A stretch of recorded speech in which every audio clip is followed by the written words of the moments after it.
عبد الملک نے تخت پر بیٹھ کر حکم دیا کہ کوئی شخص میری کسی بات پر روک ٹوک نہ کرنے پائے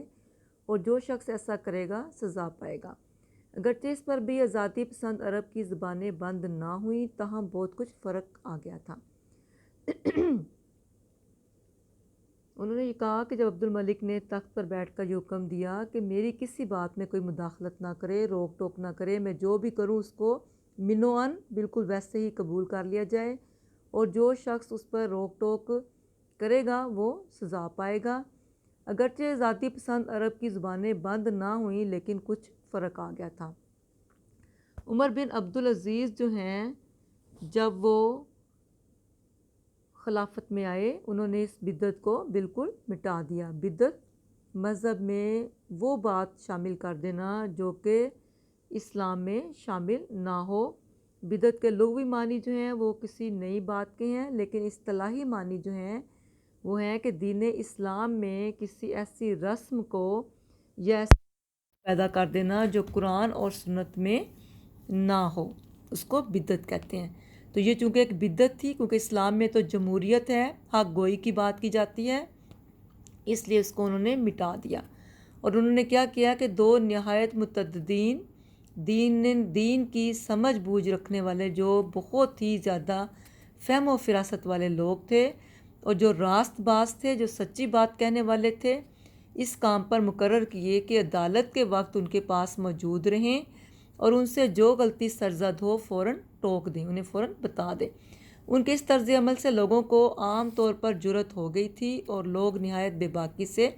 ان کے اقوال پر نکتہ چینی کرتے تھے، اقوال و افعال پر،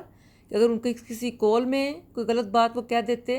جو انہیں صحیح نہیں لگتی تھی تو اس پر بھی وہ نکتہ چینی کر دیتے تھے۔ اگر کوئی فعل جو کوئی ان سے کام سرزد ہوتا تھا وہ بھی اگر کوئی غلط ہوتا تھا تو اس کی بھی وہ نکتہ چینی جو ہے وہ کر دیا کرتے تھے۔ محدث حدیث کا علم رکھنے والے ابن جوزی جو تھے انہوں نے باسند ثبوت کے ساتھ یہ واقعہ نقل کیا ہے، یہ واقعہ بیان کیا ہے کہ مسلمہ عبد الملک جو خاندان بنی امیہ کا دست و بازو تھا، جو بنی امیہ خاندان کا فرما روا تھا، ان کا بہت زیادہ اہمیت رکھنے والا تھا،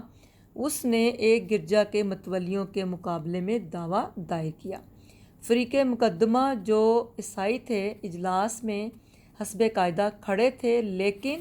مسلمہ کو چونکہ خاندانی زخم تھا، وہ اپنے خاندانی اعتبار سے اس کو غرور تھا، وہ چونکہ اونچے خاندان سے تعلق رکھنے والا تھا اس لیے بیٹھ کر گفتگو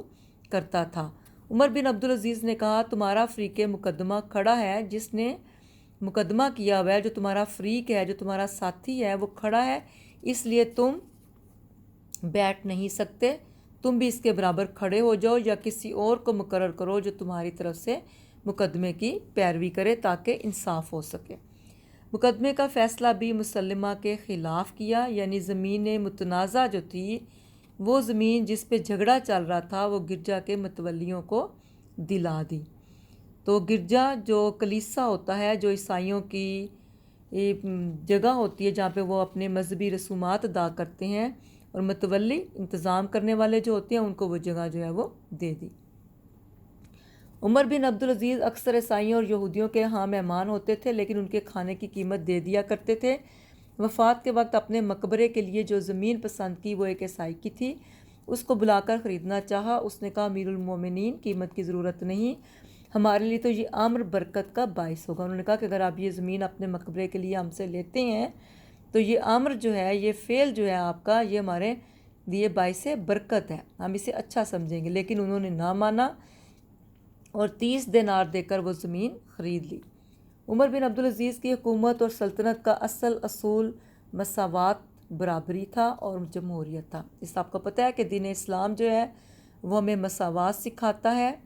کہ وہ آپ کو پتہ ہے کہ محمد صلی اللہ علیہ وسلم نے کہا کہ کسی عربی کو اجمی پر، کسی اجمی کو عربی پر، کسی گورے کو کالے پر، کسی کالے کو گورے پر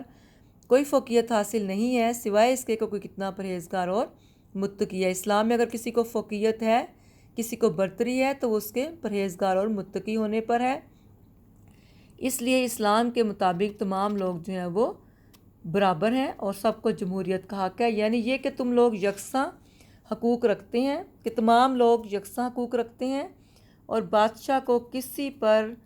کسی قسم